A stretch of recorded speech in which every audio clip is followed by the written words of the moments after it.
நாங்கள் இடம்பெறுகிற கூட்டணி வெற்றி பெறும். அவ்வளவுதான். இப்ப நாங்க சீமானோட போக மாட்டோம், ஏன்னா அவர் சீமான் தனியா நிப்பாரு.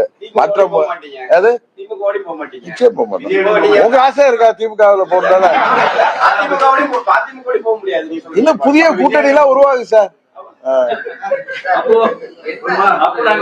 இன்னொன்னு அண்ணன் பன்னீர்செல்வம் சொன்ன மாதிரி அரசியல்ல எதுவும் நடக்கும், அதை வச்சுங்க. ஆமா, அதான் சொல்றேன். அதான் எதுவும் நடக்கலாம். எங்களுக்கு கூட்டணி அவசியம். எங்களுக்கு ஓபன், டோர்ஸ் ஆர் ஓபன். என்ன இது ஒன்னும் ஒரே கொள்கை தான் ஒரே கட்சியா இல்ல.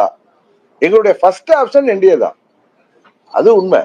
ஆனா அங்க உள்ளவர்கள், எங்க அம்மாவுடைய கட்சியில உள்ளவர்கள் சரியான முடிவு எடுத்தால் நாங்க போவோம், அவ்வளவுதான். இது கண்டிஷன்லாம் இல்ல. எங்க நாங்க எப்படி வர முடியுங்கிறது தான். தெரியலன்னா அது it's up to them. Vijay கூட்டணிக்கு போறதாக இருந்தா விஜய் தலைமையெல்லாம் ஏற்கக்கூடிய அளவுக்கு அமமுக போன்ற கட்சிகள் பின்னடைவா இருக்கு. அவர் தானே தலைமை இருப்பாரு. இல்லங்க, நீங்க தான் சொல்றீங்களா நாங்க பிஸ்கோத் கட்சின்னு சொல்றீங்க. நாங்க அவருக்கு 15% ஓட்டு இருக்கு, பெரிய தாக்கத்தை ஏற்படுத்துவாரு. அவர் கூட போட என்ன சார் நீங்க? சார் எங்களுடைய உயரம் ஏன் அவர் தலைமை தாங்கினா? அவரு இல்ல, அவர் தலைமை தாங்க கூடாதுன்னு ஏதாவது இது இருக்கா? நீங்க சும்மா ஏதாவது கேள்வி கேட்டு உங்க பத்திரிகையில போடுறதுக்காக நீங்க பேசாதீங்க. நீங்க கேட்கறதுனால அது சரியான கேள்வி கிடையாது. இன்னொருத்தரையே அப்படி அவமதிக்கிறீங்க. ஆமா, இல்ல இல்ல இல்ல, அது இல்ல சம்மதம் இருக்கா? அவர் தலைமை ஏத்துக்குவாங்க. அவர் ஒரு கட்சி நடத்துறாருல, எந்த கட்சியோட சேரலாம் வேணாங்க? ஏன் எத்தனையோ கட்சிகள் புதிய கூட்டணி கூட வருவாங்களா? அதுல போலாமே.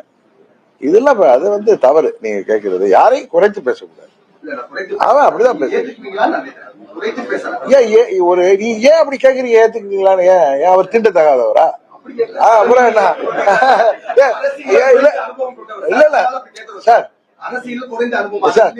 இல்ல இல்ல சார், அரசியல்ல புரட்சி தலைவர் அந்த இயக்கத்துல இருந்து வந்தப்ப அவரை விட புரட்சி தலைவரை விட சீனியர்களாக இருந்த கம்யூனிஸ்ட் தலைவர்கள் அவங்களோட போனாங்க. கரெக்டா? அதனால நீங்க கூட்டணிக்கு யார் தலைமை எல்லாம் நீங்க இன்னொரு கூட்டணிக்கு போவீங்களா, அவரை ஏற்றுக்கொள்வீங்களான்னு கேட்கிற கேள்வி அது அனுபவம்ங்கிறத தாண்டி அரசியல்ல இதுக்கெல்லாம் குவாலிபிகேஷன், நீங்க இதுல சர்டிபிகேட் அதெல்லாம் கிடையாது. அது எது தேவையோ அதை நாங்க செய்வோம். அதுதானே தவிர நீங்க அவர் என்ன ஏன் அவரை போய் நீங்க குறைச்சி மதிப்பு? நாங்க என்னைக்கு யாரையும் குறைச்சி மதிப்பு விட்டோம்? யாரையும் குறைச்சி பேசிட்டோம்? இந்த கூட சொன்ன நண்பர் சீமான் சில கருத்துல வேறுபடுறப்ப எடுத்து பேசுவாரே தவிர மற்றபடி எங்களுக்கு அவருக்கு ஒன்று சொன்னாங்க. அவர் கூட்டணிக்கு வரமாட்டார், தனியா நிற்பேன்னு சொன்னாரு. அதனால அவரோட போக வாய்ப்பு இல்லைன்னு சொன்னேன். கரெக்டு தான். நான் ஒன்னும் மறைச்சு பேசல. கூட்டணி என்பது தேர்தலுக்காக மாத்திரம் தான், வெற்றியை நோக்கி தான், யார் ஆட்சி அமைக்கணுங்கிறது தான். அதனால நீங்களா போட்டு உருட்டிட்டு இருக்காதீங்க. உங்களுக்கு நான் எல்லாத்தையும் பதில் சொல்லிட்டேன். வேற எதுவும் கேட்கறதெல்லாம் கேளுங்க. பட் நீங்க கேட்கிற கேள்வி சரியில்லைன்னா சரியில்லைன்னு சொல்ற உரிமை எனக்கு இருக்கு. உங்களுக்கு சந்தோஷம் தானே அது? அப்புறம் நீங்க சார் நாங்க என்ன சார் பண்ண முடியும்? கரெக்டா? நீங்க யதார்த்தத்தை பேசுறலாம். நான் ஒன்னும் ஏதோ கோபதாபத்துல எல்லாம் பேசல. எங்களால் முடியாத எங்களை செய்ய சொல்லாதீங்கன்னு சொல்றேன். செய்ய முடியாது.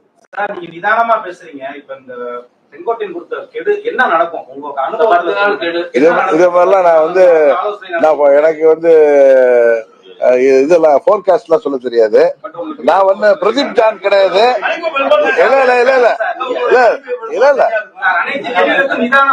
இப்பயும் நிதானமா சொல்றேன். அதை பொறுத்திருந்து பார்ப்போம். அண்ணன் செங்கோட்டையன் அவர்களின் முயற்சி நல்ல முயற்சி. ஒரு சீனியர் லீடர், 72ல இருந்து இயக்கத்துல உள்ளவர், 77ல இருந்து புரட்சி தலைவர் காலத்துல தொடர்ந்து சட்டமன்ற உறுப்பினராக இருந்தவர், மாவட்ட செயலாளர் இருந்தவர். 87ல புரட்சி தலைவர் மறைவுக்கு பிறகு அண்ணன் முத்துசாமி மந்திரியாக இருந்த பொழுது கூட இவரோடு தான் அந்த 11 எம்எல்ஏல, அப்ப எந்த தொகுதியில 7 எம்எல்ஏகள் இவரோடு வந்தாங்க. தொடர்ந்து அம்மா கூட இருந்தாரு. எத்தனை பின்னடைவுகள் வந்தாலும் அதுல ஸ்ட்ராங்கா இருந்தவர். அதனால ஒரு மூத்த நிர்வாகி, ஆக்டிவா இருக்கக்கூடிய எம்எல்ஏவா இருக்கக்கூடிய ஒரு மூத்த நிர்வாகி. அவர் முயற்சிங்கிறது நல்ல முயற்சி என்று நான் நம்புகிறேன். அது வெற்றி பெற வேண்டும் என்று அவருக்கு வாழ்த்துக்கள் கூறுகிறேன். தேவைப்பட்டால் எந்த நேரத்திலும் அவர்களுக்கு அம்மாவின் தொண்டர்களாகிய நாங்கள் உறுதியாக இருப்போம். உங்களுடைய புதிய முயற்சிக்கு வாழ்த்துக்கள்.